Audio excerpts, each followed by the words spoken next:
Welcome. Today we're talking with Jack Uldrich. He is a global futurist, frequent keynote speaker on technology, change management, and leadership, as well as the best-selling author of 13 books. Jack, welcome, and thank you for joining us at today's Banker Digest. Larry, thank you for having me. It's a pleasure to be here. Great. Okay, well, good. Let's get started, Jack. We all think about the future, but what makes it so difficult? Why do we miss what in retrospect was just so obvious? I think we miss it because we mistake the urgent for the important. Most of us are focused on our day-to-day work instead of lifting our heads and looking and thinking longer term.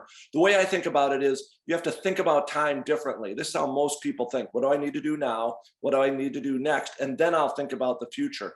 From my perspective as a futurist, what we have to do is, by all means, I get that we need to sort of focus on day-to-day tasks, but the trends that are going to affect the future of banking are so big that if we can think 5-10 years out and understand how they're going to transform banking, that in fact dictates what we should begin doing in the near to mid term. And so I think people just think about time incorrectly and they allocate their time inappropriately, focusing too much on today and not enough on tomorrow and the world that's coming.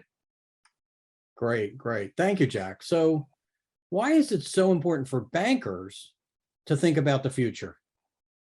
It's critical for bankers to think about the future because every aspect of their business is going to be transformed or potentially reformed. The business model, their customers and their expectations are changing. You have new competitors coming into the field. The entire landscape could be different. The analogy I like to use is this, and I sometimes use it in my presentation. I show a picture of New York City in 1903.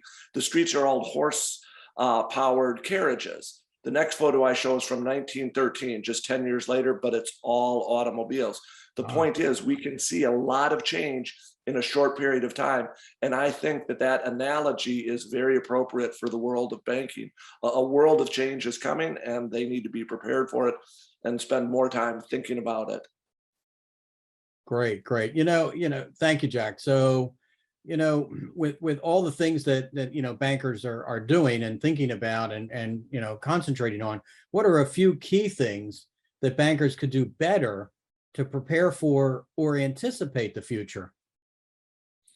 I think they can do two things. First, the world is changing so fast, and we could talk all day about the advances in artificial intelligence and wearable technology and blockchain technology and quantum computing.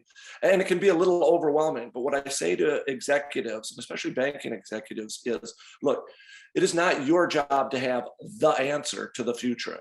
Even professional futurists don't have that. That, however, does not absolve any of you of a more important responsibility, and that's to make sure you are asking better questions about the future. How are these technologies transforming banking? What are the new opportunities and the new threats around business models? How are all of these changes affecting customer behavior? And then again, what are your competitors doing? Stick with better questions. I guess if I could sum it up real quickly in 7 words, give up on answers, stick with questions. That's number one. But in order to find those better questions, I think it's absolutely imperative that leaders carve out time on a weekly basis specifically to think about the future. To make it easy, I encourage you to do what I call a Friday Future 15. Every Friday, just take 15 minutes and focus specifically on the future.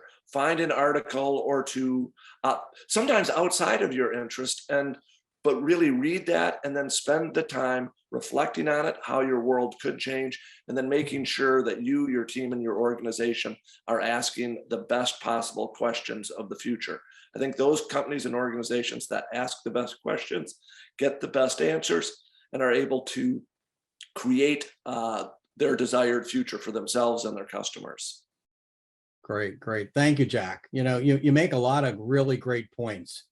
And as we know, like many things, if we want to become better, in this case, at understanding and planning for the future, we need a deliberate approach, one that includes spending the time and the energy to become better at it.